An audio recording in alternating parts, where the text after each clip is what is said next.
हिंदी की तैयारी के लिए चैनल को सब्सक्राइब करें और नई वीडियोज़ की जानकारी भी आपको मिलती रहे, इसके लिए घंटी भी दबाएं। धर्मपाल साहिल कहीं लिखते हैं कि कच्ची मिट्टी से रिश्ते मुश्किलों की आंच में तपकर पक जाते हैं, जब सदियों तक वो निभ जाते हैं।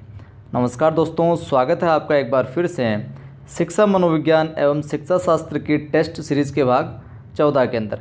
मैं हूं आपका दोस्त आदि गणेश। वीडियो अच्छा लगे तो आप शेयर करें और लाइक करें। चलिए शुरुआत करते हैं तथ्यात्मक प्रश्नों की। पहला प्रश्न है कि पावलोव के शास्त्रीय अनुबंधन के 4 मुख्य अंग हैं। तो स्वाभाविक उद्दीपक, स्वाभाविक अनुक्रिया, अनुबंधित उद्दीपक और अनुबंधित अनुक्रिया, ये 4 मुख्य अंग है शास्त्रीय अनुबंधन सिद्धांत के, जो पावलोव का है। दूसरा प्रश्न, किशोरावस्था का त्वरित विकास सिद्धांत किसने और कब प्रस्तुत किया था? तो स्टेनले हॉल ने 1904 के अंदर प्रस्तुत किया था। क्या? किशोरावस्था का त्वरित विकास का सिद्धांत। कथन देखते हैं, कुछ बहुत महत्वपूर्ण कथन है। अभिप्रेरणा का मांग या आवश्यकता का सिद्धांत, अभिप्रेरणा का मांग या आवश्यकता का सिद्धांत किसने दिया? अब्राहम मेस्लो ने। आगे बढ़ते हैं, ये भी बहुत अच्छे कथन है कि एक संगीतकार को संगीत बनाना चाहिए, एक कलाकार को पेंट करना चाहिए, एक कवि को कविता लिखनी चाहिए, वह अंततोगत्वा प्रसन्न होना चाहता है, वह अंततोगत्वा प्रसन्न होना चाहता है। एक व्यक्ति जो भी हो सकता है उसे वही होना चाहिए, कि जो भी हो सकता है ना उसे वही होना चाहिए। इस आवश्यकता को हम आत्म विकास की आवश्यकता कह सकते हैं। यह कथन किसका है? डॉक्टर मेस्लो का। वहीं मेस्लो आगे ये भी कहते हैं कि मानव का व्यवहार उसकी आवश्यकता से अभिप्रेरित होता है। मेस्लो, पूछा जा सकता है, बहुत अच्छा कथन है ये, कि जो मानव का व्यवहार होता है उसकी आवश्यकता से अभिप्रेरित होता है। मेस्लो कहते हैं व्यक्ति की अपनी क्षमताओं को विकसित करने की आवश्यकता को आत्मविकास कहते हैं। मॉर्गन व अन्य कहते हैं कि जो व्यक्ति की अपनी आवश्यक क्षमताएं हैं उनको विकसित करने की आवश्यकता को क्या कहा जाता है? आत्म विकास कहा जाता है। 7 नंबर देखिए, ऐसे प्रेरक, ये पूछा जा सकता है, बहुत अच्छा प्रश्न है। ऐसे प्रेरक जो प्राणी में जन्म से ही पाए जाते हैं तथा प्राणी के जीवित रहने के लिए आवश्यक हैं, आंतरिक अभिप्रेरक कहलाते हैं।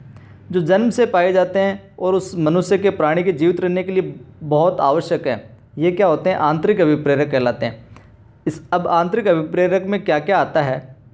भूख, प्यास, काम, यौन, नींद, निद्रा, मलमूत्र त्याग, विश्राम, स्नेह, प्रेम, क्रोध, भय आदि, ये जन्मजात प्रेरक हैं या आंतरिक अभिप्रेरक हैं, ध्यान रखिएगा।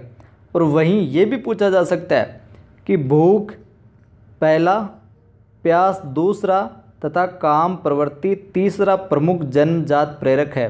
प्रश्न आ जाए निम्न में से प्रमुख जन्मजात प्रेरक नहीं है या है, तो वहाँ पर ध्यान रखें आप। भूख है जो पहला जन्मजात प्रेरक है, प्यास है जो दूसरा, और काम प्रवृत्ति है जो तीसरा प्रमुख जन्मजात प्रेरक है। अभी तक भी वीडियो लाइक नहीं किया तो लाइक कर दें और शेयर भी करते रहें। 8वां, प्राणियों में मुख्यतः 2 प्रकार की आवश्यकताएं होती है। पूछ लिया जाए कि प्राणियों में कितने प्रकार की आवश्यकताएं होती हैं, मुख्यतः तो 2 प्रकार की। पहली है जैविक, दैहिक या प्रारंभिक आवश्यकता। जैविक बोल सकते हैं, दैहिक कह सकते हैं या प्रारंभिक आवश्यकता कह सकते हैं। और दूसरी है सामाजिक आवश्यकता या मनोवैज्ञानिक आवश्यकता। अगला देखिए 9 नंबर, अल्फ्रेड बिने के अनुसार बुद्धि में निहित 4 शब्द कौन से हैं? अल्फ्रेड बिने ने बुद्धि के अंदर 4 शब्द निहित माने हैं, और वो 4 शब्द कौन कौन से हैं? ज्ञान, आविष्कार, निर्देश और आलोचना। ज्ञान, आविष्कार, निर्देश और आलोचना, अल्फ्रेड बिने ने बुद्धि में 4 निहित शब्द माने हैं। 10वां प्रश्न, अच्छा निर्णय लेने की योग्यता, अच्छा बोध करने की योग्यता, अच्छा तर्क प्रस्तुत करने की योग्यता बुद्धि है, बिने कहते हैं। बिने क्या कहते हैं? अच्छा निर्णय लेने की योग्यता, अच्छा बोध करने की योग्यता और अच्छा तर्क प्रस्तुत करने की जो योग्यता होती है वही बुद्धि है, बिने। वहीं बिन्ने ये भी कहते हैं कि बुद्धि अवधान की शक्ति मानी जाती है। बुद्धि अवधान की शक्ति मानी जाती है, किसने कहा? अल्फ्रेड बिन्ने ने। अगला, बुद्धि प्रत्यक्षण करने, सीखने, समझने और जानने की योग्यता है। बुद्धि क्या है? प्रत्यक्षण करने, सीखने, समझने और जानने की योग्यता है। कहाँ लिखी हुई ये परिभाषा? ऑक्सफोर्ड शब्दकोश में। तो शुक्रिया दोस्तों, ये थे कुछ विशेष तथ्यात्मक प्रश्न। वीडियो अच्छा लगे तो लाइक करें, शेयर करें, और जिस प्रकार से हमने आज मौर्य काल की इतिहास की सीरीज चलाई है, उसी प्रकार से हिंदी साहित्य इतिहास की भी जल्द सीरीज चलाएंगे, जिससे कि आपका स्वयं मूल्यांकन होता रहे और प्रश्नों का जो स्तर है बहुत अच्छा है, परीक्षा में पूरी आने की संभावना है।